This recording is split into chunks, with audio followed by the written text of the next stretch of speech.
And now, it's time for another Dice Tower review with Tom Vasel. Hey folks, I'm Tom Vasel. Today we're taking a look at A.E.G.I.S, or A.E.G.I.S, Combining Robot Strategy Game. Now essentially what this game is it's Voltron. Yeah, it's kind of Voltron. You have a bunch of robots and they come together to make a bigger robot. Okay, not Voltron, Gundam, Macross, and many, many others. If you like making these models or playing with these models or watching the anime, this was made for you. This box comes with 100 different mechs that you're going to be building and making a group and going up and fighting someone else. The game is basically, it says on here, it's a 2 to 4 player game. It feels more like a 2 or 4 player game, basically 2 or 2 versus 2. But you're going to make a group of mechs and go fight the opponent, deciding along the way if you want to combine them to make a bigger robot. Why would you not want to do that? Well, let's see.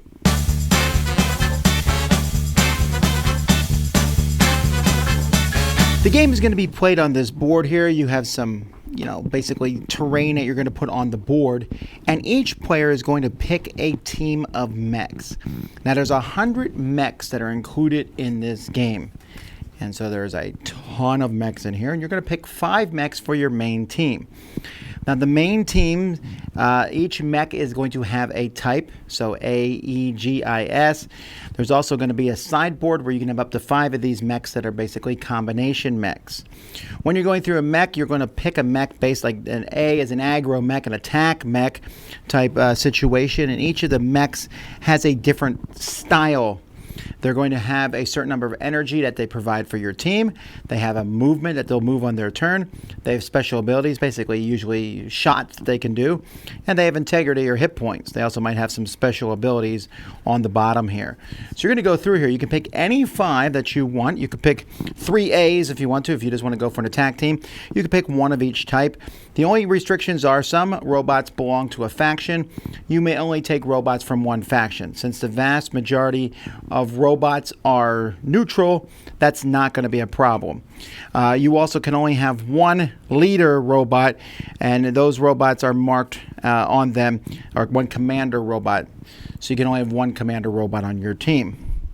So as the game goes by, let's say maybe this is my team here. I'm going to pick 1 of each type, and I have the purple faction here, so I can have 2 of those.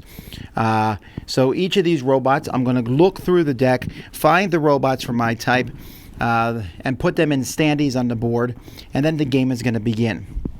Each player is going to have 1 of these sheets here in the base game.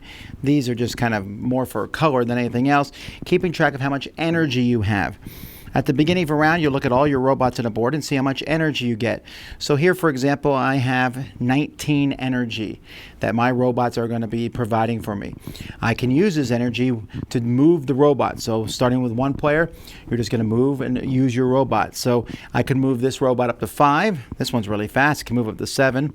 And, this one here can fly. There's, different special abilities. And when you move, it's going to cost 1 energy for each movement that you do. You can do different attacks and things down here at the bottom. And when you attack somebody, so let's say this Snow 400 is going to attack somebody.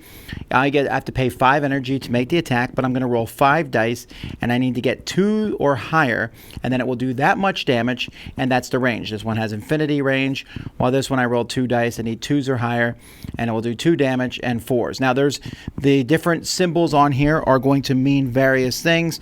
And the book here, you'll figure out pretty quickly what they do. There's different kinds of damages and ways that you have to hit.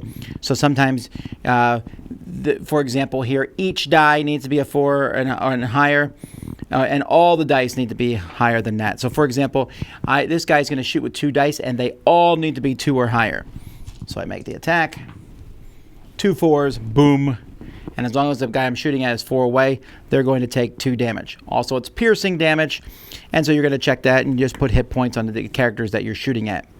So each robot can move once, but they also can combine. So I might look at these robots, and I have the G and the S together, so vroom, they're going to combine into the SSM 3000. Now here's the thing. The SSM 3000 has much better attacks and things on it, but if you'll notice, these guys provide a total of 8 energy. I only have a total of 6 energy here on the table. Or maybe they want to combine with the I, and so now I have the G.I.S. robot, which again This Snow 6000 here, it's huge. It has unlimited firepower where I'm hitting on 2s or higher, etc. But, and then here, I can make it even bigger, the Arc Innate, or even this giant Arc Infinity.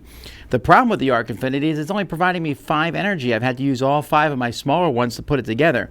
It has infinity movement, so you can save energy and then run around the board and do major attacks, but you are more limited when you go down to a few or more of these combined robots. That's essentially the game. There's going to be various different methods. There's different game modes that you can play, machine chess, remote control, drafting. You can also add pilots who are in the game who will give special abilities. You can put these commanders on a mech. And there's little expansions and things, and there's cards that are included that show you what all the different things do. So these are really useful at the beginning of the game when you're trying to figure out how to shoot a weapon.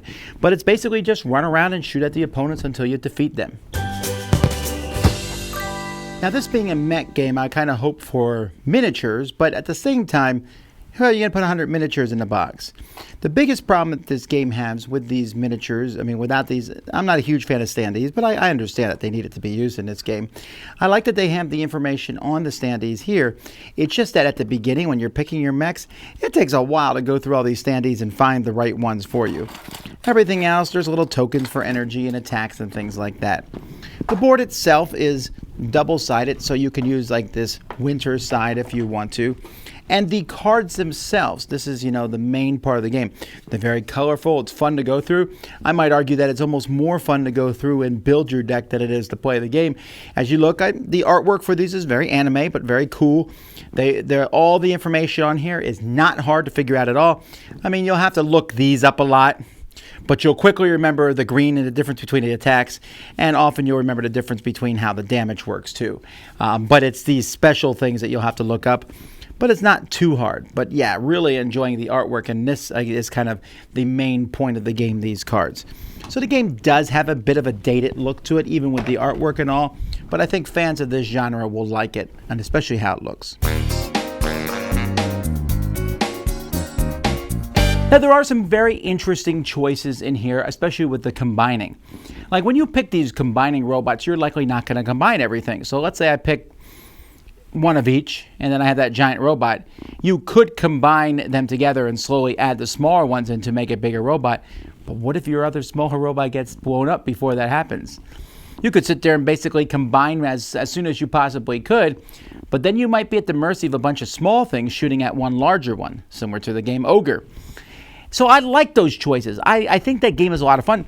Like I said in the overview, I really think building your army is most of the fun of this game. I'm sitting there building my mechs, and I like this one. Oh, look at the way this one shoots and all.